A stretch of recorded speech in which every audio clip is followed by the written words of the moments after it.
এটা মানেন? রাজধানী যাদের দখলে, দেশ থাকে তাদের দখলে। মডার্ন ওয়ার পলিসি, আধুনিক যুদ্ধবিদ্যায় বলে রাজধানী যাদের দখলে থাকবে, দেশ তাদের দখলে। আপনারা বাংলাদেশও দেখেছেন 16 বছর যারা জুলুম করেছে, নির্যাতন করেছে, দেশের টাকা লুণ্ঠন করে বিদেশে পাচার করেছে, আলেম ওলামাকে স্টিম রোলার দিয়ে নির্যাতন করেছে, নিষ্পেষণ করেছে, আয়না ঘরের মধ্যে বনি আদমদেরকে পশুর চেয়ে মারাত্মকভাবে নির্যাতন করেছে, ক্ষমতা থেকে সরাতে পারেন নাই। রাজধানী তাদের দখলে ছিল। যখন আলেম ওলামা, ছাত্র জনতা রাজধানী দখল করেছে, দেশ ছেড়ে জালেমের দল পালায় গেছে।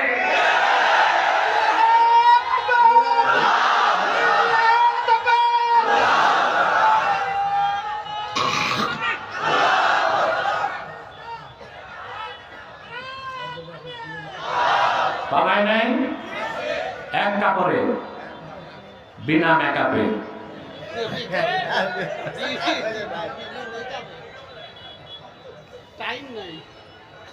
সেফ এক্সিটের সময় পায় নাই। এটা সেফ এক্সিট না। সেফ এক্সিট তো নিরাপদে প্রস্থান করা, নিরাপদে পারে নাই। সুটকেস ব্রিফকেস সব রেখেই ভাগতে হয়েছে। পতিত এবং পরাজিত শক্তি থেকে যারা আগামীতে বিজয়ী হবে তাদের শিক্ষা নিতে হবে। ইসলাম আর মুসলমানকে চ্যালেঞ্জ করে বাংলাদেশের রাজনীতিতে থাকা যাবে না, ক্ষমতায় যাওয়া যাবে না, ক্ষমতায় গেলেও টিকা যাবে না। এই শিক্ষা তাদেরকে বুকে লালন করে বাংলাদেশ শাসন করতে হবে। ইসলামের বিরোধিতা করলে, মুসলমানদের অত্যাচার করলে বাংলাদেশের টিকা যায় না। ঠিক কিনা? দেশ স্বাধীনের 53 বছরের ইতিহাস এদেশের মানুষ বারবার দেখেছে। ওদেরকে ক্ষমতায় যেতে ভারতের দালালি করে। আমি আচ্ছা মতো ধোলাই করছি। ইন্ডিয়ার বিরুদ্ধে আমার একটা বক্তব্য দেখছেন আপনারা। আমার এই এক বক্তব্যে গোটা কলকাতায় তোলপাড়, সব চ্যানেলে আমার বিরোধিতায় নেমে গেছে। তা আমি ভাবলাম, এক আব্বাসীর গর্জনই সামলাইতে পারো না, 14 কোটি মুসলমান যদি গর্জন করে, পালাবার রাস্তা তো খুঁজে পাবে? খুঁজে পাবে? অনেকে আবার ভারতের দালালিতে ভারতের সাথে পীড়িত করতে চায়। আমি বলে দিয়েছি, ভারতের সাথে পীড়িত করে ক্ষমতায় যাওয়া যাবে না। আর যুক্তরাষ্ট্রের সাথে পীড়িত করে ক্ষমতায় যাওয়া যাবে, বেশি দিন থাকা যাবে না।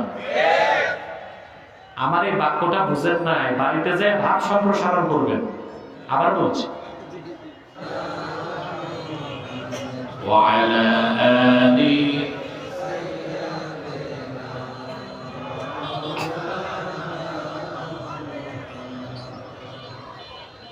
محمد رسول الله صلى الله عليه وسلم ختم الله به النبوة وحكما لا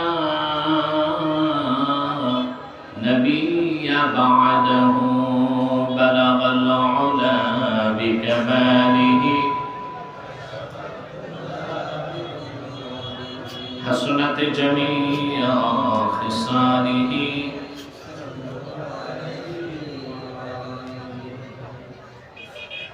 দুদিন ব্যাপী দ্বাদশতম বার্ষিক ইসলামী জলসা আজকের দিনের বেলা এই মহতি মাহফিলের সম্মানিত সভাপতি জনাব ফরহাদ আলী বারাকাল্লাহু ফি উমরিহি, হাজারাত উলামায়ে কিরাম, তুলাবায়ে ইজাম,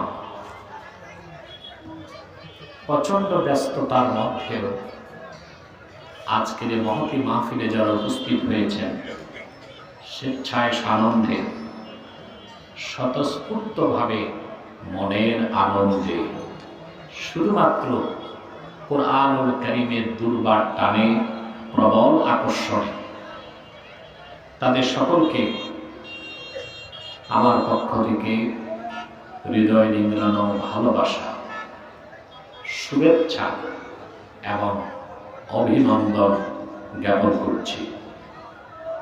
সবটুকুন শুকরিয়া আল্লাহ তাবারাকা ওয়া তাআলার জন্য যিনি আমাদেরকে এখানে আসার বসার তৌফিক মেহেরবানি করে ভিক্ষা দান করেছেন, সেজন্য আসুন অবনত চিত্তে হৃদয়ের আবেগ অনুভূতি উজাড় করে সমবেত কণ্ঠে নীরবতা নিস্তব্ধতা ভঙ্গ করে সিংহের মতো গর্জন করে একবার বলি আলহামদুলিল্লাহ।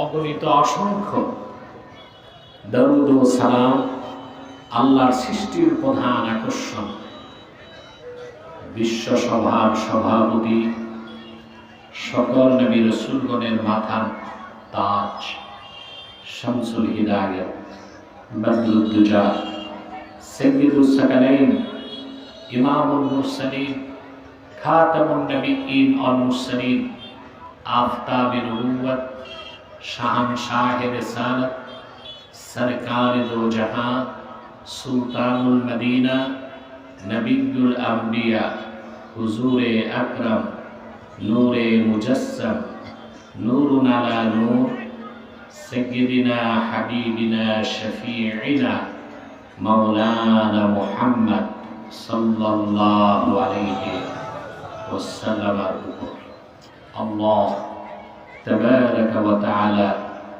যাকে আজ থেকে প্রায় ১,৫০০ বছর আগে প্রেরণ করেছেন সর্বশ্রেষ্ঠ ও সর্বশেষ নবী ও রাসূল হিসেবে, যার পরে আজ পর্যন্ত পৃথিবীতে অবশ্যই কোনো প্রকার এই নবী কিংবা রাসূল অবশ্যই আসে নাই, অবশ্যই এখনো নাই, অবশ্যই কিয়ামত পর্যন্ত আসবে না। সম্মানিত সুধী, আপনারা দুদিন যাবৎ বক্তব্য শুনে আসছেন, ঠিক না? এখানে যারা এসেছেন আর বসে আছেন, আসার পেছনে বসার পেছনে পার্থিব জাগতিক কোনো স্বার্থ আমাদের নেই। মাইকম্যান, আরেকটা আওয়াজ আসতেছে, ওটা বন্ধ করো। হরেন দূর থেকে রিফ্লেক্স হয়, ওটা বন্ধ করো। স্টেজে আরো আওয়াজ লাগবে, হরেনগুলোতে আওয়াজ দাও। আপনারা এসেছেন শুধুমাত্র আল্লাহ তার হাবিবের সন্তুষ্টি অর্জন করার জন্য, ঠিক না? ইহকালীন কল্যাণ, পরকালীন মুক্তি কোন পথে তা জানার জন্য। ঠিকঠাক তো ভাই ঠিক মতো বললেন না।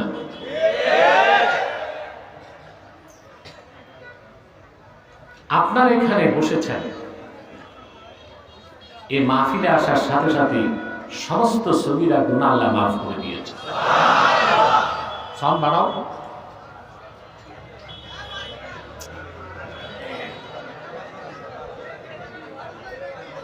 তোমার এটা কি?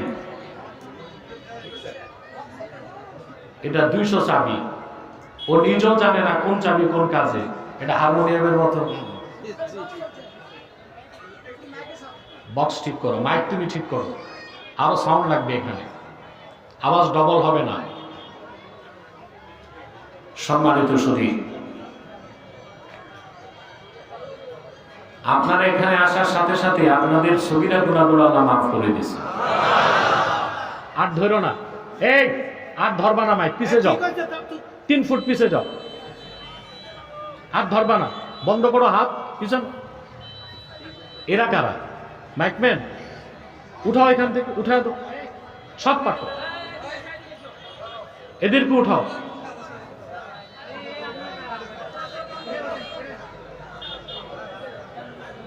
সম্মানিত সুধী,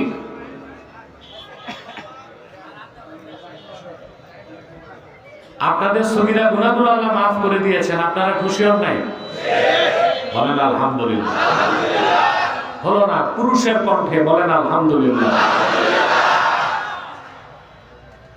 আর যখন মুনাজাত করে যাবেন, আল্লাহ ইচ্ছে করলে কবিরা গুনাহ মাফ করে দিবেন। কারণ আল্লাহ হাবিবের সাথ করেছেন, আমার উম্মতের কোন মুমিন যদি আল্লাহর কাছে দোয়া মুনাজাত করে, বাকিরা যদি সম্মিলিতভাবে আমিন আমিন বলে, আমার উম্মতের সম্মিলিত মুনাজাত আল্লাহ পাক তাৎক্ষণিক কবুল করে নেবেন। তা আমরা একটু পরে মুনাজাত করব না, এককভাবে না সম্মিলিতভাবে? আমরা যদি তখন 2 ফোঁটা চোখের পানি ছাড়তে পারি, আমাদের কবিরা গুনাহ মাফ হয়ে যাবে, আল্লাহর ওলির কাতারে আমাদের জায়গা হয়ে যাবে। এতে আমরা খুশি না বেজার? বেজার শুধু শয়তান, শয়তানও বেজার, তার চেলাচামুন্ডারও বেজার। তবে এখন শয়তানের চেলাচামুন্ডার সংখ্যা কিছুটা কমছে, তাই তো আর ওয়াজ মাহফিলে বাধা হয় না। এতে বোঝা যায় কিছুটা কমছে। এখন শয়তানের একটাই চেষ্টা, মুনাজাতের আগে আপনাদের উঠানো যায় কিনা। আমরা ন্যাক নিয়ত করে শয়তানের নাপাক গালে একটি চপেটা ঘাত করতে চাই। আমরা নিয়ত করছি কিছুক্ষণ পরে আজকের মুনাজাত করে, ওই হরেনটা বন্ধ করো দূরে, কিছুক্ষণ পরে আজকের মুনাজাত করে গুনাহ মাফ করে নিষ্পাপ বেহেশতি আল্লাহ ওয়ালা হয়ে বাড়ি যেতে চাই। কারা কারা হাত তুলে দেখান।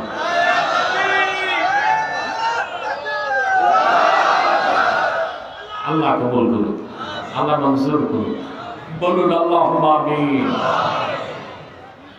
এবার আমার অনুরোধ, আমাদের প্যান্ডেলটা আল্লাহর হুকুমে কোরআন কারীমের বরকতে কানায় কানায় পূর্ণ হয়ে গেছে। যে ভাইরা দাঁড়িয়ে আছেন আল্লাহর রাস্তায় বসেন, চারপাশে যারা দাঁড়িয়ে আছেন বসে যান। আমি একটা কথাই বলবো, আমাদের মাহফিলগুলোতে অনেক সময় হিন্দুরা বা অমুসলিমরাও আসে, তারা বসতে লজ্জা পায়, দাঁড়িয়ে থাকে, আমরা বসতে বলি না, আমরা মনে করি যেমনি ওয়াজ শুনুন।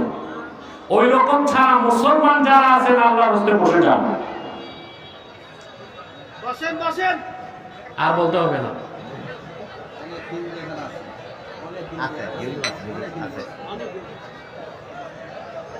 আর স্বেচ্ছাসেবকদেরকে বলবো, কোনো হইচই করা যাবে না। মাঠের শেষ প্রান্তে গোলকিপারের কাছে যারা গোল মিটিং করতেছেন ওই এলাকা ছাড়েন। আবার বলছি যুবকদের, মাঠের শেষ প্রান্তে গোলকিপারের কাছে যারা আড্ডা দিচ্ছ, মাঠ ছাড়ো, নয় প্যান্ডেলে বসো। আসুন, আজকে আমি তেলাওয়াত করেছি সূরাতুল আ'লা থেকে শেষ 6টা আয়াত। আপনাদের ইহকালীন কল্যাণ, পরকালীন মুক্তির জন্য নির্ভরযোগ্য মুফাসসির এবং মুহাদ্দিসগণের দৃষ্টিকোণ থেকে কিছু কথা বলবো ইনশাআল্লাহ। তেলাওয়াতের মাধ্যমে মূল আলোচনায় প্রবেশ করছি। আমার সঙ্গে আপনারাও পড়বেন, যেন প্রতিটি বাক্যের, প্রতিটি শব্দের, প্রতিটি অক্ষরের নূর আল্লাহ আমাদের সিনায় জ্বালায় দেন। পড়ুন। আউযু বিল্লাহি মিনাশ শাইতানির রাজীম। বিসমিল্লাহির রাহমানির রাহিম। قد أفلح من تزكى وذكر اسم ربه فصلى بل تؤثرون الحياة الدنيا والآخرة خير وأبقى إن هذا لفي الصحف الأولى صحف إبراهيم وموسى। আল্লাহ তাআলা বলেন, قد أفلح من تزكى, নিশ্চিত সফলতা লাভ করেছে সেই যে তার হৃদয়কে পবিত্র করলো। সুবহানাল্লাহ। ওয়াযাকারা ইসমা রাব্বিহ, এবং তার রবের নামে জিকির করলো। ফাসাল্লা, আর নামাজ আদায় করলো। এই 3টি কাজ যে করলো, আল্লাহ তাকে সার্টিফাইড করেছেন যে আমার সে বান্দা চূড়ান্তভাবে সফল হয়ে গেল। আমরা সফলতা চাই, বসেন। সফলতা চাই? আমি সফলতার কথাগুলোই আজকে বলবো। এর আগে আপনারা মারাত্মক একটা ভুল করেছেন, সেটা বলে দিচ্ছি। আপনারা এই পিছনে ব্যানারে আমার ছবি দিচ্ছেন কেন? পোস্টারে ছবি কেন? এটা তো নাজায়েজ। বিনা কারণে ছবি তোলা জায়েজ নাই। পাসপোর্ট করতে, রেজিস্ট্রেশন করতে, এসব কাজে সরকার যদি বাধ্য করে আপনি ছবি তুলতে পারেন। আর ভিডিওটা ভিন্ন, ওটা চলন্ত, ওটা মুবাহ। কিন্তু ছবিটা তোলাও ঠিক না, জায়েজ নাই। আর তুলার পর টাঙ্গায় রাখা তো হারাম। পরিষ্কার বুখারী শরীফের হাদিসে এসেছে, আল্লাহর হাবিব ইরশাদ করেছেন, লা তাদখুলুল মালাইকাতু বাইতান ফীহি কালবুন আও তাসাওয়ির ওয়া ফী রিওয়ায়াতিন সুওয়ার। যে ঘরে ছবি থাকবে কিংবা কুকুর থাকবে, ওই ঘরে রহমতের ফেরেশতা প্রবেশ করবে না।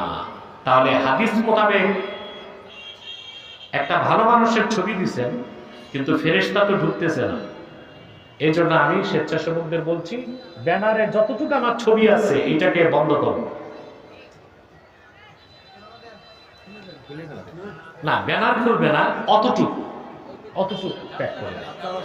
আপনার ওদিক তাকাবেন না, আমার দিকে তাকান। এগুলো মনে থাকবে। এই কোনো প্রোগ্রামে, পোস্টারে, ব্যানারে কোনো আলোচকের, স্কলারের ছবি থাকবে না। যদি আল্লাহর রহমতই না পান তো মাহফিল করে লাভ কি? ঠিকটাও তুমি ঠিক মতো বললা না। আল্লাহর রহমত পেতে হলে, রহমত পাবার ক্ষেত্রে যে মানে বাধা, এগুলো বাদ দিতে হবে।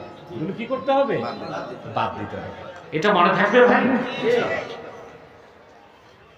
আসুন তারপরে আল্লাহ বললেন, কদ আফলাহা মান তাযাক্কা, নিশ্চিত সফলতা লাভ করেছে সেই যে ব্যক্তি তার হৃদয়কে পবিত্র করল। সুবহানাল্লাহ বলবেন না? ওয়া যাকারা ইসমা রাব্বিহ, রবের নামে জিকির করল। ফাসাল্লা, নামাজ পড়ল। আল্লাহ বলেন, আমার এই বান্দাটা 100% সফল হয়ে গেল। আপনারা সফলতা চান? প্রতিটা মানুষই তো সফলতা চায়। একজন কৃষক কৃষিকাজে সফলতা চায়, একজন ব্যবসায়ী ব্যবসায় সফলতা চায়, একজন রাজনীতিবিদ রাজনীতিতে সফলতা চায়। মানুষ তো মানুষ, ইতর প্রাণীও সফলতা চায়। একটা বিড়াল গাছে উঠতে পারে না, একবার চেষ্টা করে 10 বার, তারপর সে কিন্তু গাছে উঠেই ছাড়ে। কথা বলে না। ছোট্ট একটি বাবুই পাখির দিকে তাকান। আল্লাহ দেওয়া বুদ্ধিতে বাবুই পাখি সুনিপুণ দক্ষতায়, শৈল্পিক ছান্দিশিকতায় গাছের মাথায় কত সুন্দর ঘর বানায়। ঝড় তুফানে মানুষের ঘরের চাল উড়ে যায়, বাবুই পাখির ঘর কিছুই হয় না। যত প্রকৌশলী বাংলাদেশে আছে, বুয়েট, চুয়েট, রুয়েট, কুয়েট, ডুয়েট, এই সব প্রকৌশল বিশ্ববিদ্যালয়ের ইঞ্জিনিয়ার গুলোরে এক জায়গায় আনলেও বাবুই পাখির ঘরের মতো একটা ঘর বানায় দিতে পারবে? তো বাবুই পাখি কিন্তু তার কাছে সফল না? ক্ষুদ্র একটা মৌমাছির দিকে তাকান। আল্লাহ দেওয়া বুদ্ধি খাটায় বাহারি রঙের ফুল থেকে মধু সিঞ্চন করে মৌচাকের মধ্যে মানুষের জন্য শ্রেষ্ঠ খোরাক জমা করে দেয়। এই দুনিয়ার যত রাসায়নিক কেমিস্ট আছে, এক জায়গায় আনলেও ফ্যাক্টরিতে 1 ফোঁটা মধু বানায় দিতে পারবে না। পারবে? তাহলে মৌমাছি তার কাজে সফল। তো ইতর প্রাণীগুলো যেখানে সফলতা চায়, মানুষের সহজাত প্রবৃত্তি, সৃষ্টিগতভাবে মানুষ এভাবেই গড়ে উঠেছে, সে তার কাজে সাকসেসনেস, সফলতাকে অন্বেষণ করে। কিন্তু অধিক সংখ্যক মানুষ জানে না সফলতা কোন পথে, সফলতা কোন মতে। সফলতার পথ আর মত দেখাই দিয়েছেন আল্লাহ তার কোরআনের মাধ্যমে, ঠিক না? যিনি সৃষ্টি করেছেন তিনিই জানেন সফলতা কোন পথে, ঠিক কি না? আল্লাহ রাব্বুল আলামিন বলেন, ইন্না খালাকনাল ইনসানা মিন নুতফাতিন আমশাজ নাবতালিহি ফাজআলনাহু সামিআন বাসীরা ইন্না হাদাইনাহুস সাবিলা ইম্মা শাকিরাও ওয়া ইম্মা কাফুরা। আমি মানুষকে সৃষ্টি করেছি তার পিতা আর তার মাতার বীর্যের মিশ্রণ থেকে। তাকে আমি চক্ষুষ্মান করেছি, দৃষ্টি শক্তি সম্পন্ন করেছি, অতঃপর আমি তাকে হেদায়েতের পথ দেখাই দিয়েছি। সুবহানাল্লাহ। কোন পথে মুক্তি, কোন পথে স্বস্তি কে দেখাই দিয়েছেন? ইম্মা শাকিরা ওয়া ইম্মা কাফুরা। হয় মানুষ হেদায়েতের পথকে গ্রহণ করে কৃতজ্ঞ বান্দা হবে, কিংবা হেদায়েতের পথ বাদ দিয়া নাফরমান বান্দা হবে। তো হেদায়েতের পথ, সফলতার পথ কে দেখাই দিয়েছেন? আল্লাহ। সেজন্য আল্লাহ রাব্বুল আলামিন সফলতার জন্য প্রথম কাজ দিলেন, হৃদয়কে পবিত্র করতে হবে। আল্লাহ পাক বলেন, কদ আফলাহা মান তাযাক্কা। নিশ্চয় সফলতা লাভ করলো সে যে তার হৃদয়কে, কলবকে পবিত্র করে নিল। বলেন সুবহানাল্লাহ। এখন হৃদয় পবিত্র হয় কি করে, এটা প্রশ্ন। দাঁত পরিষ্কার করেন মেসওয়াক দিয়ে, মাথা পরিষ্কার করেন শ্যাম্পু দিয়ে, গা পরিষ্কার করেন সাবান দিয়া। হৃদয় কি দিয়া পরিষ্কার করবেন? হৃদয় কিভাবে পবিত্র হয় এই কথাগুলো জানার দরকার আছে। এখানে আমার ব্যক্তিগত মন মস্তিষ্ক প্রসূত কোনো ব্যাখ্যা চলবে না। আল্লাহ কোরআনের ক্ষেত্রে মন গড়া ব্যাখ্যা দেওয়া কি হারাম, কত ক্ষেত্রে কুফর, কত ক্ষেত্রে কুফর। এগুলো জানেন তো আপনারা? কথা বলেন। আরে ভাই, কথা বুঝতেছেন, শুনতেছেন? আমরা কোথায় আছি, মাহফিলে না কবরস্থানে? কবরস্থানের উদ্দিনে মাহফিল, কবরস্থানে নাই, আমরা মাহফিলে আছি। এটা ভুলে গেলে চলবে না। আমাদের প্রাণ বন্ধ থাকতে হবে এবং আমাকে এনভায়রনমেন্ট সাপোর্ট দিতে হবে। পারবেন? এই তো এখন মনে হলো হাজার হাজার পুরুষ আমার সঙ্গে বসে আছে। শুধু পুরুষ না, কাপুরুষ না, সুপুরুষ। আলহামদুলিল্লাহ। আপনাদের পাবনার সিরাজগঞ্জ অঞ্চলে আসলে মাইকের কষ্ট পেতেই হয়। এরা আসলে সেটিংটা জানে না, মাইকগুলো দুর্বল থাকে। দুর্বল মাইক আবার সেটিং করতে সমস্যা। আমাকে মাইক সেটিং করে এই পর্যায়ে আনতে 10 মিনিট লেগে গেছে। এটা একটা সমস্যা। সম্মানিত সুধী, তাহলে আল্লাহ তাআলা বলেছেন নিশ্চিত সফলতা লাভ করলো সেই যে তার হৃদয়কে পবিত্র করবে। আমি 3 জন বিশ্ববিখ্যাত মুফাসসিরের বক্তব্য শোনাচ্ছি, কান পেতে শুনবেন। এই আয়াতের ব্যাখ্যা করতে যে আল্লামা হাফেজ জালালউদ্দিন সুয়ুতী রাহমাতুল্লাহি আলাইহি তিনি ব্যাখ্যা করেন, কদ আফলাহা মান তাযাক্কা, আয় কদ আফলাহা মান তাহহারা কলবাহু বিল ঈমান। নিশ্চয় সফলতা লাভ করলো সেই যে তার হৃদয়কে ঈমান দিয়ে পবিত্র করলো। বলেন সুবহানাল্লাহ।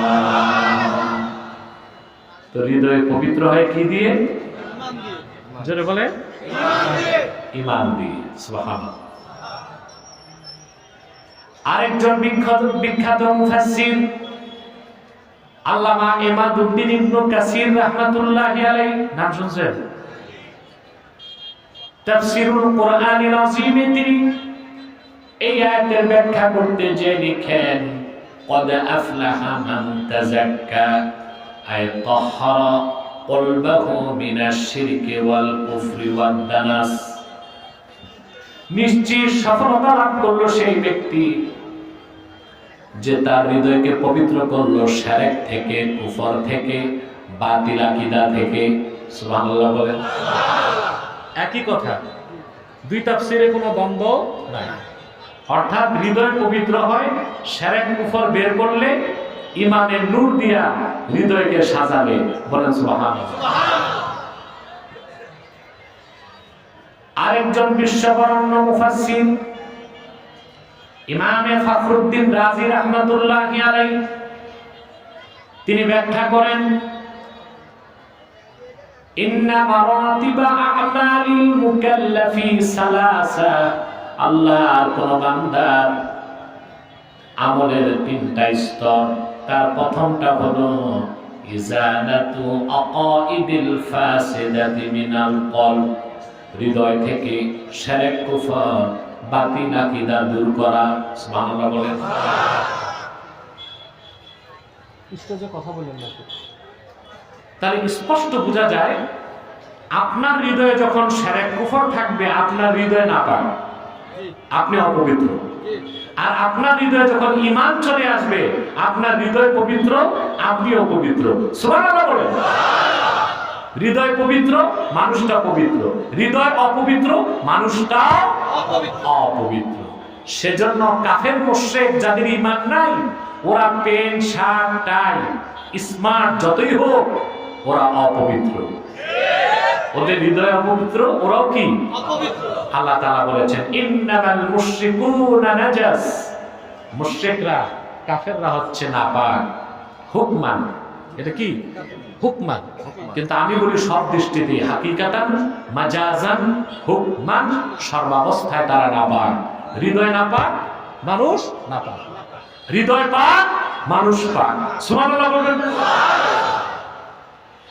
আপনার অন্তরে যখন ঈমানের নূর চলে আসবে, আপনার হৃদয় পবিত্র হয়ে যাবে।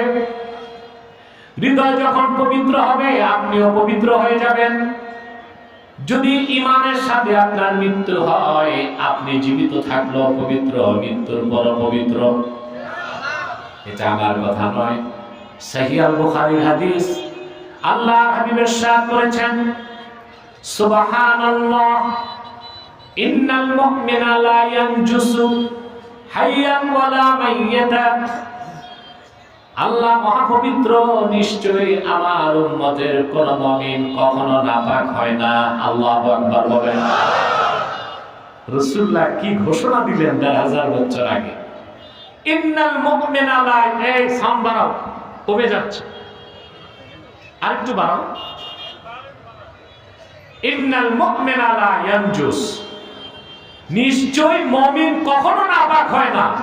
হাইয়ান ওয়ালা মাইয়াতা, রাসূলুল্লাহ বলেছেন আমার উম্মতের মুমিন জীবিত থাকলেও পবিত্র, মৃত্যুর পর পবিত্র। বলে সুবহানাল্লাহ। কারণ মুমিনের হৃদয় পাক, মুমিন নিজেও পাক। আর যার হৃদয় নাপাক, ব্যক্তিটাও নাপাক। সুবহানাল্লাহ বলেন। এই শিক্ষাটা হৃদয়ে থাকবে। আল্লাহর হাবিবের উম্মত, তার অন্তরে যতক্ষণ ঈমান থাকবে, সে নাপাক হইতে পারে না। আমাদের বাংলাদেশে একটা ভুল জিনিস আমরা শিখছি, বলবো একটু লজ্জার বিষয়, তবে মাসালার ক্ষেত্রে তো লজ্জা রাখা যায় না। আপনারা যখন স্ত্রীদের কাছে যান, ফিজিক্যাল রিলেশন করেন, তখন আপনি মনে করেন আপনি ফরজ গোসল করবেন, আপনি নাপাক হয়ে গেছেন, এটি মনে করেন না? হ্যাঁ, বা বক্তারাও মাসালা বলতে এটাই বলে, যখন স্ত্রীর কাছে যাবেন, গোসল ফরজ হবে, নাপাক হয়ে যাবেন, নামাজ পড়তে পারবেন না। আরে ভাই, মুমিন তো কখনোই নাপাক হয় না। হয় না, মুমিন তো কখনোই নাপাক হয় না। তার হৃদয় পাক, সে সর্বাবস্থায় পাক। তবে স্ত্রীর কাছে গেলে বীর্যপাত ঘটলে গোসল ফরজ হয়, ওটাকে নাপাক বলা হবে না, ব্যক্তিকে বলা হবে জুনুব। কি বলা হবে? জুনুব। জুনুবকে ফাআম্মাল জুনুব আল্লাযী ওয়াজাবা আলাইহি গুসলুল জানাবা, স্ত্রীর কাছে সহবাস করলে আপনি নাপাক হবেন না, গোসল ফরজ হবে। সুবহানাল্লাহ বলবেন না? এই ভুলটা ভাঙলো, কথা বলেন। মুমিন কখনো নাপাক হয় না যতক্ষণ তার অন্তরে ঈমান থাকবে, তার হৃদয় পবিত্র থাকবে, লোকটাও পবিত্র থাকবে। আর যখন তার অন্তরে ঈমান থাকবে না, শিরক ঢুকবে, কুফর ঢুকবে, বাতিল আকীদা ঢুকবে, তার হৃদয়টাও নাপাক হয়ে যাবে, লোকটাও নাপাক হয়ে যাবে। তাহলে আমরা স্ত্রীর কাছে গেলে বলবো যে আমাদের উপর গোসল ফরজ। কি বলবো? নাপাক নাপাক বলবো না। আল্লাহ কি বিয়ে শাদীর মতো নিয়ামত দিয়েছে, নাপাক হইতে ডেলি ডেলি কথা বলে। শীতকাল আর একটা মাসালা বলি, খুব দরকার। এটা হচ্ছে closely related with our daily life, আমাদের দৈনন্দিন জীবনের সাথে খুব কানেক্টেড একটা মাসালা বলবো। সেটা হচ্ছে, দেখা যায় মাঘ মাস প্রচন্ড শীত কনকনে, স্ত্রীর সাথে ফিজিক্যাল রিলেশন করছে, গোসল ফরজ হয়েছে না?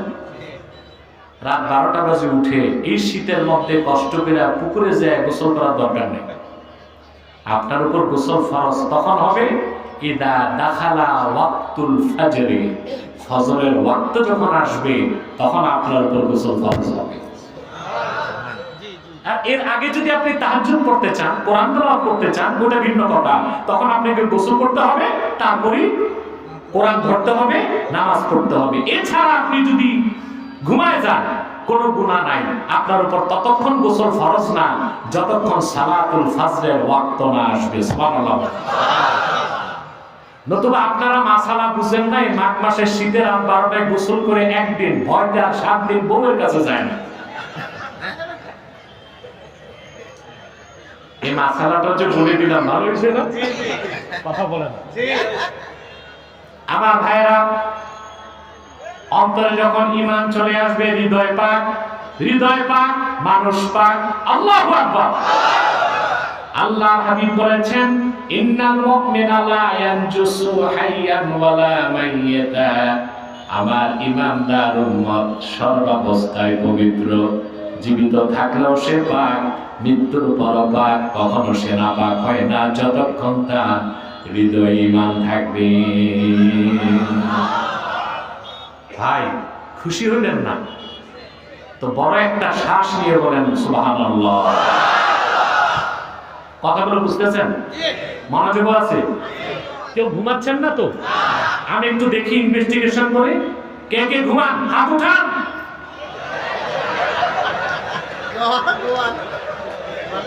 আমি যদি আজকে পাবনায় থাকতাম তাহলে বুঝতাম পাগলা গারদের পাগলদের সৌবত পাইছে। আছেন তো সিরাজগঞ্জের উল্লাপাড়ায়, আপনার এতটা আনকনসাস হলে আমি ওয়াজ করবো গাড়ি কারি শোনাবো। ঘুমাচ্ছেন না জাগনা আছেন? আসলে একটা কথা আছে না, হুজুকে বাঙালি, আমি বলি না বুঝে বাঙালি। হুজুকে বাঙালি না, না বুঝে বাঙালি। যাক, মাঝে মধ্যে একটু মজাও করি যেন আপনাদের বোরিংটা চলে যায়। সম্মানিত সুধী, তো বলছিলাম মুমিন কখনো নাপাক হয় না। এই যে হৃদয় পল, এটি তো আসল, এটা ঠিক, সব ঠিক। আল্লাহ হাবিবের সাথ করেছেন বুখারী শরীফের হাদিস, আলা ওয়া ইন্না ফিল জাসাদি মুদগাহ ইযা সালাহাত সালাহাল জাসাদু কুল্লুহু ওয়া ইযা ফাসাদাত ফাসাদাল জাসাদু কুল্লুহু আলা ওয়া হিয়াল কলব। সাবধান, জেনে রেখো, মানুষের দেহের মধ্যে একটি গোশতের টুকরা আছে, সেটা যখন ভালো হয়ে যাবে মানুষটাও ভালো হয়ে যাবে, সেটা যখন বরবাদ হয়ে যাবে মানুষটাও বরবাদ হয়ে যাবে। সাবধান, জেনে রেখো, সেই গোশতের টুকরার নাম হচ্ছে কলব, হার্ট, দিল, মন, হৃদয়, হৃৎপিণ্ড। কোনটা বুঝছেন? একই জিনিসের ভিন্ন ভিন্ন ভাষায় ভিন্ন ভিন্ন নাম। সুবহানাল্লাহ। আল্লাহ হাবিবের এই হাদিসের সামনে ১৫০০ বছর পরে মেডিকেল সায়েন্স মস্তক নত করে দিয়েছে। আসলে মানুষের দেহের মধ্যে সবচেয়ে important organ, strength, creation of almighty Allah, আমার আল্লাহর অত্যাশ্চর্য সৃষ্টি হচ্ছে মানুষের হৃদয়। আল্লাহু আকবার, সুবহানাল্লাহ। তবে আপনারা আবার ভুল বুঝবেন না, অনেকে বলেন কল্প নাকি মাথায়, না, যে বলবে কল মাথায়, আমি বলি তার মগজ হাঁটুতে। কোরআনের আয়াত, অসংখ্য হাদিস এ কথা প্রমাণ দেয়। কলব হচ্ছে সিনায়। কোথায়? আরে মিয়া সাহেব, কোন বক্তা কোন প্রবক্তা কি বললো আর আব্বাসি কি বললো শুনবেন কেন? দেখবেন কোরআন কি বলে, হাদিস কি বলে। পরিষ্কার কোরআন কারীমের মধ্যে আল্লাহ তাআলা বলে দিয়েছেন, ফা ইন্নাহা লা তা'মাল আবসার ওয়ালাকিন তা'মাল কুলুবুল্লাতী ফিস সুদূর। পরিষ্কার আয়াত। আল্লাহ বলে দিয়েছেন কাফেরেরা কপালের চোখে অন্ধ না, বরং তাদের সিনার মধ্যে যে অন্তরগুলো আছে ওই চোখে তারা অন্ধ। তাহলে আল্লাহ বলেন কলব কই? সিনায়। সাদরুনের বহুবচন সুদূর, আর মাথাকে আরবিতে বলে রাসুল, বহুবচন রুউস। যদি কলব মাথায় থাকতো তা আল্লাহ বলতেন ফির রুউস, এটা আল্লাহ বলেন নাই, বলেছেন ফিস সুদূর। তাহলে অন্তর কই? এই সিনা বাম পাশে 2 আঙ্গুল নিচে আপনার হৃৎপিণ্ড। বলেন সুবহানাল্লাহ। যারা এমবিবিএস ডাক্তার হয় কয় বছর পরে? 6 বছর। এই 6 বছরের 6 মাস তাদেরকে পড়ানো হয় অ্যানাটমি। কি পড়ানো হয়?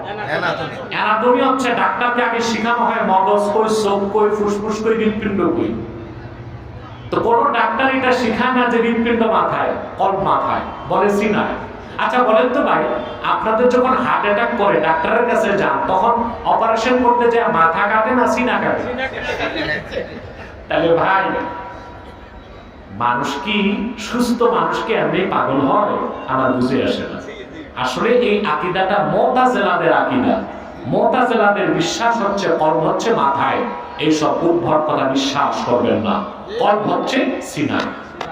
কোথায়? সিনায়। স্পষ্ট?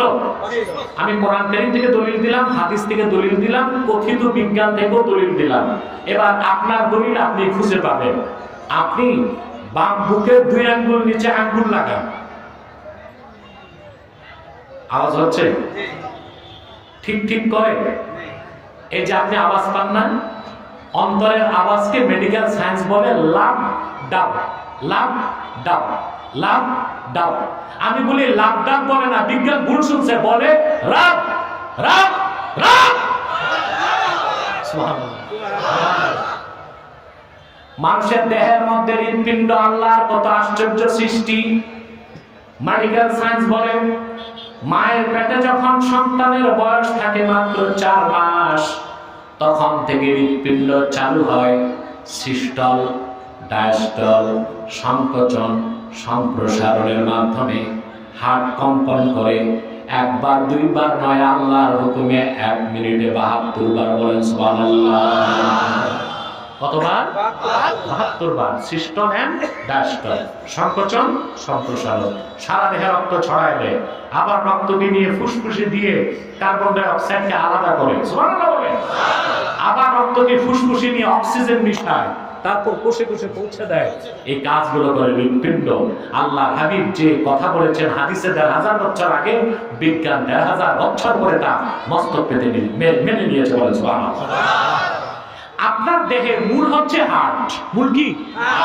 আমি বলে থাকি human body as like a state, heart is the capital of this state.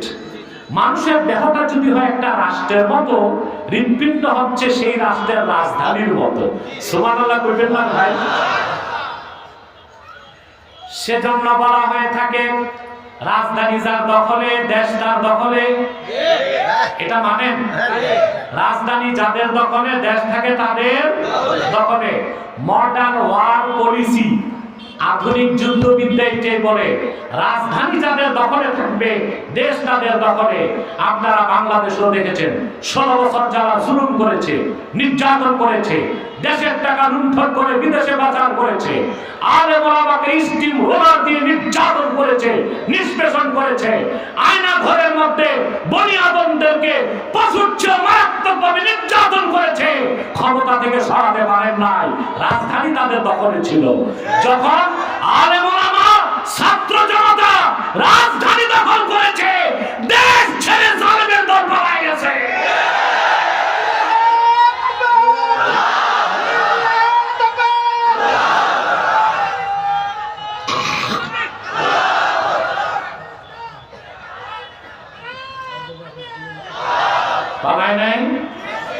এক কাপড়ে বিনা মেকআপে।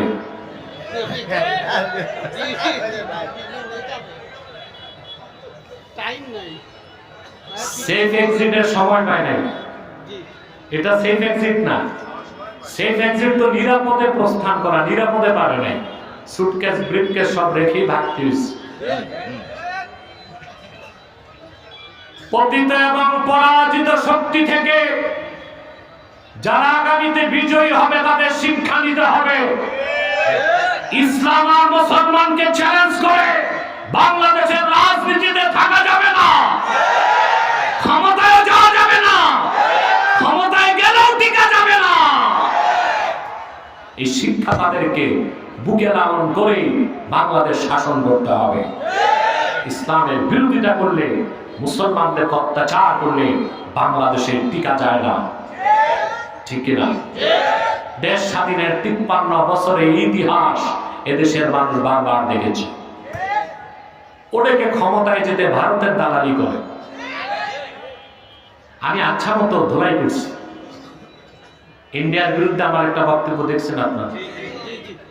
আমার এই এক বক্তব্যে গোটা কলকাতায় তোলপাড়, সব চ্যানেলে আমার বিরোধিতা নেমে গেছে। তা আমি ভাবলাম, এক আব্বাসীর গর্জনই সামলাইতে পারো না, 14 কোটি মুসলমান যদি গর্জন করে, পালাবার রাস্তা তো খুঁজে পাবে? অনেকে আবার ভারতের দালালিতে ভারতের সাথে পিরিত করতে চায়। আমি বলে দিয়েছি, ভারতের সাথে পিরিত করে ক্ষমতায় যাওয়া যাবে না। আর যুক্তরাষ্ট্রের সাথে পিরিত করে ক্ষমতায় যাওয়া যাবে, বেশি দিন থাকা যাবে না। আমার এই বাক্যটা বুঝেন নাই, বাড়িতে যে ভাব সম্প্রসারণ করবেন। আবার বলছি, ভারতের সাথে পিরিত করে ক্ষমতায় যাওয়া যাবে না, আর যুক্তরাষ্ট্রের সাথে পিরিত করে ক্ষমতায় যাওয়া যাবে, বেশি দিন থাকা যাবে না। এটা বুঝছেন?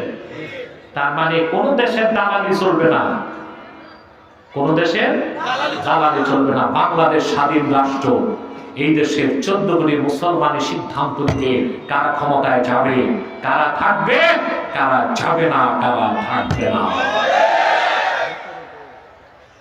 আমার ভাইয়েরা,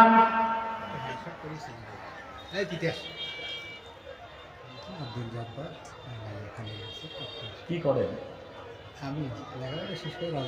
আচ্ছা, রাজনীতি করেন, ঠিক আছে। বসেন, দোয়া নিয়ে যাবেন, বসেন। আচ্ছা ঠিক আছে, আপনি যান, ওয়াজের মাঝখানে যান। কথা বুঝতেছেন, শুনতেছেন? তাহলে রাজধানী যার দখলে, দেশ তার।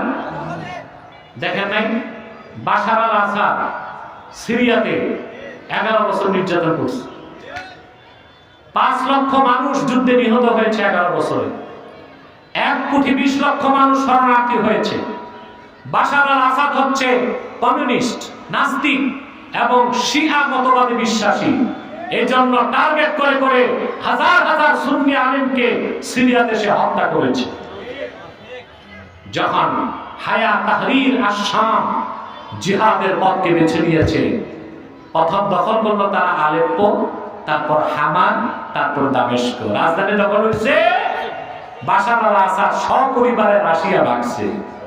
তাহলে বোঝা যায়, রাজধানী যা, দেশ। আপনার দেহটা যদি হয় একটা রাষ্ট্রের মতো, হৃদয় হচ্ছে আপনার রাজধানীর মতো।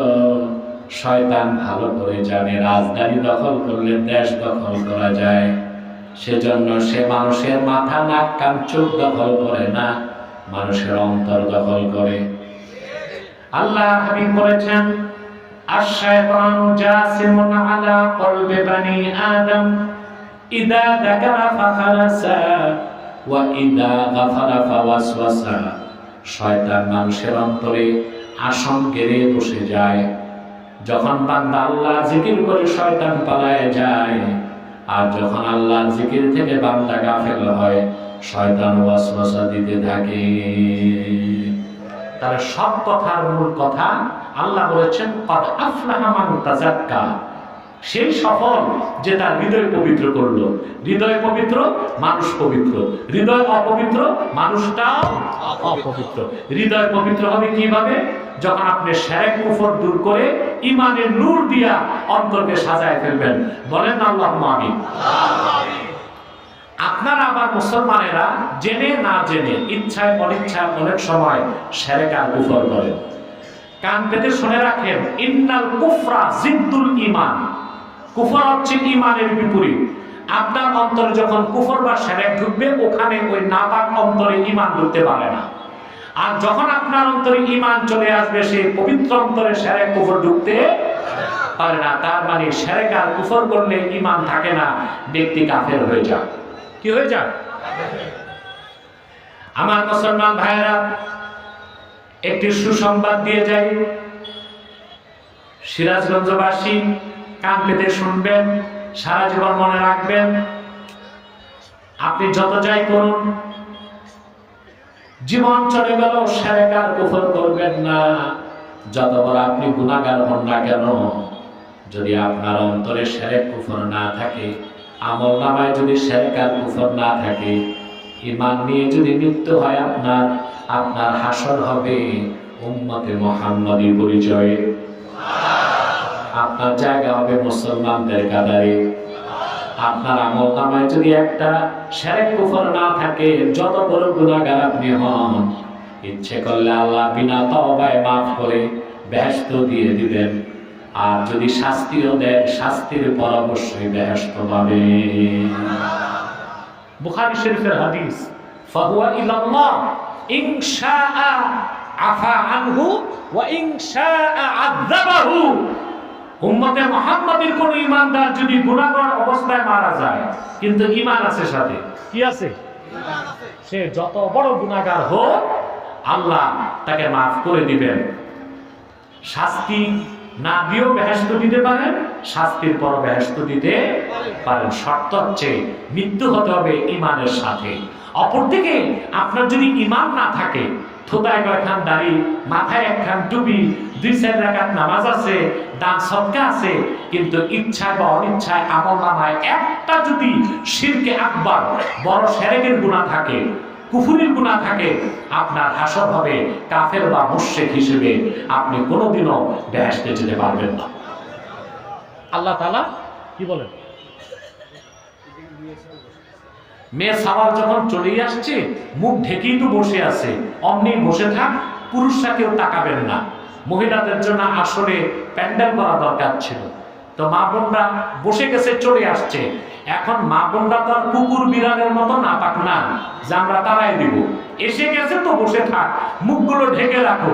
আর আপনি ওইদিক তাকাবেন না, অন্যরা তাকাবেন না, আমার দিকে তাকায় থাকে। মহিলাদের জন্য প্যান্ডেল করার দরকার ছিল, সামনের থেকে করবেন। হাজার হাজার পুরুষের জন্য প্যান্ডেল হয়, 200-500 মহিলার জন্য একটা প্যান্ডেল হইতে কি পারে না? বসে থাক, ওদিক তাকাবেন না, এদিকটা আমার দিকে তাকান, নয় ওই দিকে তাকান। মেয়ে সাওয়াল আসছে, এখন যদি আমরা তাড়াই দিই, ওরা তো মনে করবে তাহলে মেয়ে হইয়া কি বিপদ হইল। হবে না এটা? বাস বাস বাস, এই হাজার হাজার পুরুষ থাকতে আমি ওদিক নজর গেছে কেন? সামনে তাকা, ওদিক তাকা। চেঞ্জ করে দিবা না? গায়ে রুমাল করে। আরে ভাই, 50 মিনিট চলে গেছে, আর 20 মিনিট কষ্ট দিব, থাকবা? কে কে হাত উঠায় দেখাও আমার আল্লাহকে। হাত নামা। আল্লাহ কবুল করুক, আল্লাহ মঞ্জুর করুক। একটা লোক মাথাটাও নাড়াবে না। আমরা মুনাজাত করে গুনাহ মাফ করে আল্লাহর ওলির খাতায় নাম উঠায় বাড়ি যাবো। রাজি আছেন? আমি কিন্তু সব সময় জনগণের দিকে দৃষ্টি রাখি, মানুষ যেন না ঠকে। আমি এসে কিন্তু বিশ্রাম নেই নাই। হেলিকপ্টারে আমাকে কমিটির লোক বলছিল 15 মিনিট বিশ্রাম। কমিটিকে বলছে, আমি বলছি 1 মিনিট হবে। আমি স্টেজে নামাজ পড়বো, ওয়াজ শুরু করবো। আমি যদি বিশ্রাম নিতাম, খেতে যেতাম, 1 ঘন্টা যেত না। তো 4টার আগে তো আমাকে উঠতে হবে, তাহলে আপনারা টান পেতেন কতটুক? আধা ঘন্টা? কতটুক? না, আমি দেখেছি মুমিন যত না খেয়ে থাকে, তার স্পিরিচুয়াল পাওয়ার বাড়তে থাকে। সুবহানাল্লাহ। আর যত খায়, তার স্পিরিচুয়াল পাওয়ার কমতে থাকে। তাহলে ভাইরা মনোযোগ দেন। তাহলে আপনার আমলনামায় যদি শিরক কুফর থাকে, আপনার হাসর হবে কি মুমিন পরিচয় না কাফের পরিচয়? শিরক বা কুফরের গুনাহ আল্লাহ কখনো মাফ করবেন না। এছাড়া শুধু ঈমানটা নিয়ে যদি মরতে পারেন, আল্লাহ আপনাকে ফার্স্ট চান্সও মাফ করে দিতে পারেন, আর যদি শাস্তিও দেন সেকেন্ড চান্সে অবশ্যই আপনি জান্নাত পাবেন। কিন্তু শিরকের গুনাহ, কুফরের গুনাহ আল্লাহ তাআলা কখনো মাফ করবেন না। আমি হাদিস শরীফ থেকে একটা ঘটনা আপনাদেরকে শোনাচ্ছি। আল্লাহর হাবিবের জলিলুল কদর সাহাবী হযরত ওয়াহশী রাদিয়াল্লাহু তাআলা আনহু নাম শুনছেন? তিনি হচ্ছেন সেই ব্যক্তি উহুদ ময়দানে যে লোকটি আল্লাহর হাবিবের আপন চাচা আমির হামজাকে শহীদ করেছিল। সিরাত ইবনে হিশামে এসেছে, ওয়াহশী মুসলমান হওয়ার পরে বলেন, উহুদ ময়দানে আমি গিয়েছিলাম যুদ্ধ করার জন্য নয়, শুধুমাত্র আল্লাহর হাবিবের আপন চাচা সাইয়্যিদুশ শুহাদা হযরত আমির হামজাকে হত্যা করার জন্য। ওয়াহশী বলেন, আমি যখন আমির হামজা রাদিয়াল্লাহু তাআলা আনহুর কাছে পৌঁছে গেলাম, প্রবল শক্তি নিয়ে আমার হাতের বর্শাটা আমির হামজার সিনার মধ্যে গেঁথে দিলাম। আল্লাহর হাবিবের চাচা দাঁড়ায় থাকতে পারলেন না, তিনি জমিনের মধ্যে লুটায় পড়লেন। আবু জাহেলের স্ত্রী হিংস্র নারী, নষ্ট এবং ভ্রষ্টা হেন্দা আমির হামজা সিনাটারে বিদীর্ণ করে কাঁচা কলিজা বের করে চর্বণ করেছে। আমির হামজার নাক কান কেটে মালা তৈয়ার করে উল্লাস করেছে। আল্লাহর হাবিব সাল্লাল্লাহু আলাইহি ওয়াসাল্লাম উহুদ ময়দানে ওনার দাম শহীদ হয়েছিল, এত বেশি ব্যথা পান নাই আমির হামজার হত্যার দৃশ্য দেখে যত ব্যথা পেয়েছিলেন। ওয়াহশী বলেন, মক্কা যখন বিজয় হয়ে গেল, দলে দলে লোক মুসলমান হতে লাগলো। আমি মক্কা ছেড়ে পালায় যেতে লাগলাম। লোকেরা আমারে বলল, রে ওয়াহশী, কোথায় পালিয়ে যাও? আমি বললাম, আল্লাহর হাবিব সবাইকে ক্ষমা করে দিয়েছেন, আমি তো ক্ষমা পেতে পারি না, কারণ আমি আল্লাহর হাবিবের আপন চাচাকে শহীদ করেছি। লোকেরা বলল, রে ওয়াহশী, কোনো চিন্তা করো না, নিরাশ হয়ো না, একটিবার রাহমাতুল লিল আলামিনের কদমে চলে যাও, ইচ্ছে করলে তোমার মতো খুনি পাপীরও তিনি ক্ষমা করে দিতে পারেন। হযরত ওয়াহশী বলেন, বুক ভরা ভয় আর শঙ্কা নিয়ে আল্লাহর হাবিবের কদমের কাছে চলে আসলাম। আল্লাহর হাবিব আমাকে বললেন, রে ওয়াহশী, তুমি কে? আমি বললাম, আমার নাম ওয়াহশী। রাসূলুল্লাহ বললেন, কোন ওয়াহশী? আমার চাচার হত্যাকারী। আমি বললাম, জি হ্যাঁ, আমি সেই অধম ওয়াহশী। কেন এসেছো? ক্ষমা চাইতে এসেছি, আর কালেমা পড়ে মুসলমান হতে এসেছি। আল্লাহর হাবিব বললেন, রে ওয়াহশী, ক্ষমাও করে দিলাম, আর তোমার জন্য ইসলামের দরজা খোলা আছে। ওয়াহশী বললেন, লা মুসলিমু হাত্তা আসমা'a কালাম আল্লাহ। আমি মুসলমান হতে চাই, একটা শর্ত আছে, আমি ঈমান আনলে, মুসলমান হলে আল্লাহ আমারে maaf করে দিবেন, জান্নাত দিবেন। যতক্ষণ না ওহীর মাধ্যমে আল্লাহ এই কথা জানায় না দিবেন, কানে না শুনবো, ততক্ষণ আমি মুসলমান হব না।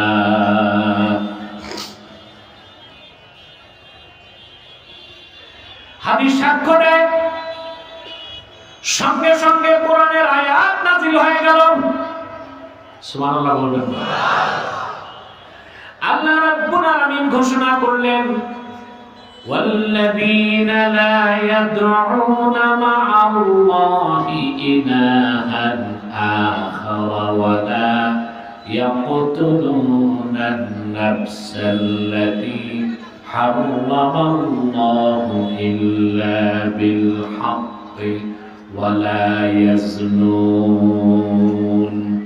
ওয়া মান ইয়াফআল যালিকা ইয়ালকা আযামা। সুবহানাল্লাহ। আল্লাহ তাআলা ঘোষণা করলেন, আর যারা আল্লাহর সাথে অন্যকে ইলাহ বলে ডাকবে না, অর্থাৎ শিরকের গুনাহ করবে না, অন্যায়ভাবে মানুষকে হত্যা করবে না, এবং জেনা করবে না। এগুলো রেখে দেন, হবে না। জেনা করবে না, আল্লাহ বলেন তাদের সবাইকে আল্লাহ মাফ করবেন। আর এই গুনাহগুলো যারা করবে আল্লাহ তাদেরকে কঠিনভাবে পাকড়াও করবেন। ওয়াহশী বললেন, ইয়া রাসূলুল্লাহ সাল্লাল্লাহু আলাইহি ওয়াসাল্লাম, ইন্নী আশরাকতু বিল্লাহ ওয়া কাতালতু আন-নাফসাল্লাতী হারামাল্লাহু ইল্লা বিল হক ওয়া যানাইতু। আমি শিরক করছি, আমি অন্যায়ভাবে মানুষ হত্যা করছি, আর আমি কতবার জেনা করছি তার কোনো হিসাব নাই। তাহলে মুসলমান হয়ে লাভ কি? আল্লাহ তো মাফি করবেন না। কথা বুঝতেছেন? আবার কোরআনের আয়াত নাযিল হয়ে গেল, আল্লাহ পাক ঘোষণা করলেন, ইল্লা মান তাবা ওয়া আমানা ওয়া আমিলা আমালান সালিহান ফাউলাইকা ইউবাদদিলুল্লাহু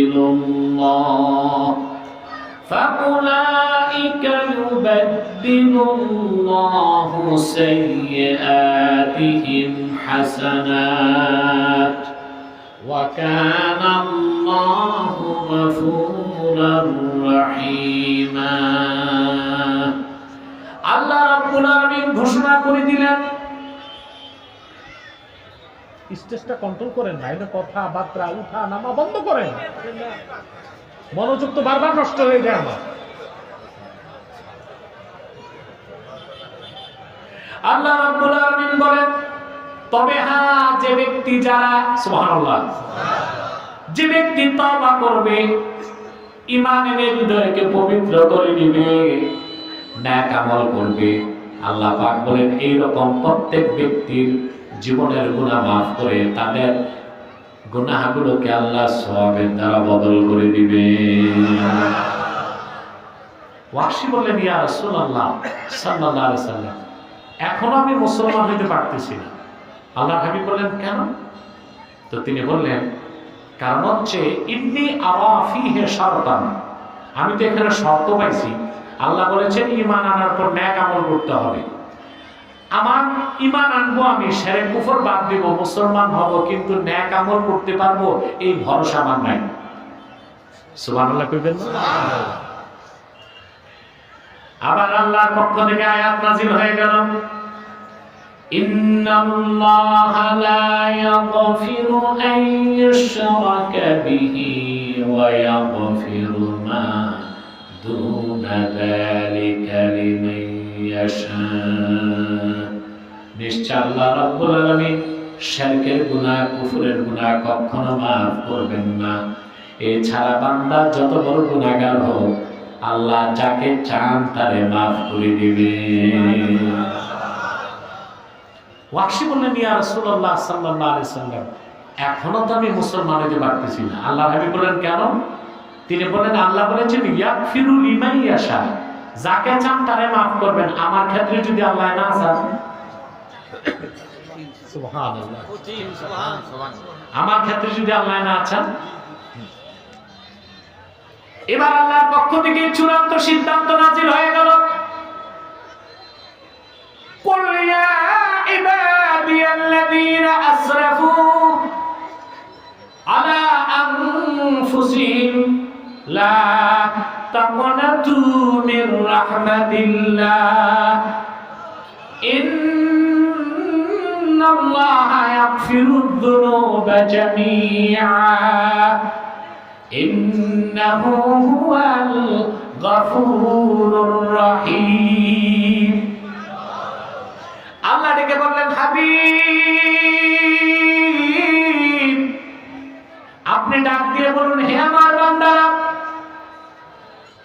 তোমরা যারা জুলুম করেছো নিজেদের উপর, লা তাকনাতু মির রাহমাতিল্লাহ, আল্লাহর রহমত থেকে নিরাশ হয় না। যদি আমলনামায় শিরক কুফর না থাকে, আল্লাহ জীবনের সব গুনাহ মাফ করে দিবেন। আল্লাহ রাব্বুল আলামিন হচ্ছেন গফুরুর রহিম। ওয়াহশী বললেন, হাতিয়া দেখ, উবাইউকা ইয়া রাসূলুল্লাহ, আর দেরি করব না, ইয়া রাসূলুল্লাহ আপনার হাতটা বাড়ায় দেন, এখনই আমি সেই নূরের হাতে হাত রেখে কালেমা পড়ে মুসলমান হয়ে যেতে চাই। আমরা কি শিখলাম? হৃদয়কে পবিত্র করতে হবে। হৃদয় পবিত্র হয় ঈমান দিয়ে। শিরক কুফর দূর করবেন, ঈমান আসবে, আপনার হৃদয় পবিত্র হয়ে যাবে। বলেন সুবহানাল্লাহ। পাক্কা 1 ঘন্টা হয়ে গেছে, আর বলেছি 15-20 মিনিট, কষ্ট হবে না তো? এরপর আল্লাহ তাআলা আরো 2টা কাজ দিয়েছেন। ওয়া যাকার আসমা রাব্বি, ঈমান আনলো, রবের নামের জিকির করলো। সুবহানাল্লাহ। আপনারা জিকির করেন? কথা বলেন। অধিকাংশ মানুষই তো জিকির বুঝেন না। জিকির করে সকালে 10 মিনিট, সন্ধ্যায় 10 মিনিট, আর সারাদিন সুদ খায়, ঘুষ খায়, পাল্লার ওজনে কম দেয়, এতিম ভাতিজার সম্পদ দখল করে, আরেকজনের খ্যাতের সীমানা ডাকাডাকি করে, বিচার আচারে বসলে 2 দিক থেকে বাইপাস করে। এগুলো আছে এলাকায়? বেশি না কম? অথচ সকালেও জিকির করতেছে, বিকালেও। আল্লাহ কি এরকম জিকিরই চাইছেন? ইমাম রাজি তাফসীর করতে চেয়ে বলেন, قد أفلح من تزكى وذكر اسم ربه فصلى। এখানে 3টা কথা শুরুতে বলছিলাম। কয়টা? প্রথম হচ্ছে ইজালাতু আকাইদিল ফাসিদাতি মিনাল কলব, অন্তর থেকে শিরক কুফর দূর করে ঈমানের নূর দিয়ে অন্তরকে পবিত্র করতে হবে। 2 নাম্বার কাজ